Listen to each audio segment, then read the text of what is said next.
బైబిల్లో ఉన్న ప్రవక్తల చెప్పిన లేఖనాలు ఏ ప్రవచనం ప్రాఫెసీ పుట్టదో.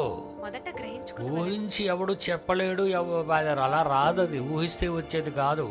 దేవుడు నాకు బయలుపరచాడంటావు, అది పచ్చి అబద్ధం. ఈరోజు బోధకులు, దొంగ బోధకులు దేవుడు నాకు బయలుపరిచాడంటాడు. ఏడు బయలుపరిచాడు అంటే అంతకు ముందు చెప్పి బయలుపరిచినవన్నీ అందులో లేనివి ఏవైనా నీకు బయలుపరిచాడా? బైబిల్లో చివరికి వెళ్ళేసరికి దీంతో ఒకటి కలపొద్దు, ఒకటి తీయొద్దు అన్నాడు. ప్రకటన గ్రంథం కదండి చివరి పుస్తకం. 66వ పుస్తకం ప్రకటన గ్రంథం. ప్రకటన గ్రంథంలో 22 అధ్యాయాలు. 22వ అధ్యాయం ముగించే ముందు మాట్లాడుతున్నాడు దేవుడు. ముగించే ముందు యోహాను గారితో చెప్తున్నాడు ఏవని. 22వ అధ్యాయం లాస్ట్ చాప్టర్ అండి. అది లాస్ట్ వర్సెస్ అండి. ఇవి చివరి మాటలు. అవి చూడండి, చివరి మాటల్లో ఆయన ఒక హెచ్చరిక చేశాడు. ఒక హెచ్చరిక, ఒక ప్రమాద హెచ్చరిక చేశాడు. ఏటా ప్రమాద హెచ్చరిక? ప్రకటన గ్రంథం 22వ అధ్యాయం 18వ వచనం.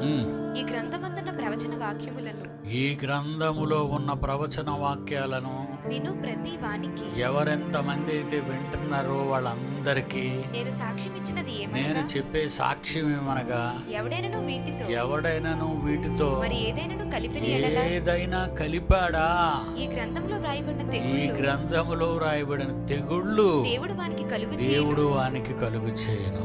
ఎవడైనను ఈ ప్రవచన గ్రంథమందున్న వాక్యం, ఈ ప్రవచన గ్రంథంలో ఉన్న వాక్యములు ఏదైనాను తీసివేసి ఎక్కువైపోయిందని నువ్వు నీ తెలివితేటలు ఉపయోగించి తీసేసావనుకో, దేవుడు ఈ గ్రంథములో రాయబడిన జీవవృక్షములోను పరిశుద్ధ పట్టణములోను వానికి పాలు లేకుండా చేస్తాను అన్నాడు. అని తర్వాత ఏమంటున్నాడు? ఈ సంగతులను గురించి సాక్ష్యం ఇచ్చేది రాసిన వాడను. అవును, త్వరగా వచ్చుచున్న యేసు ప్రభు త్వరగా రావాలి అని చెప్పుచున్నాడు. ప్రభువైన యేసు రాము. అయిపోయింది, బైబిల్ అయిపోయింది. 66 పుస్తకాల్లో చివరి పుస్తకం 22 అధ్యాయంలో చివరి అధ్యాయంలో చివరి 3 వచనాలు ఇవేనండి. ముగింపు, కలపొద్దు, తీయొద్దు.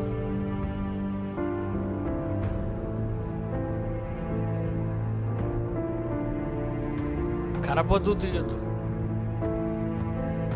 ఆలోచించారా?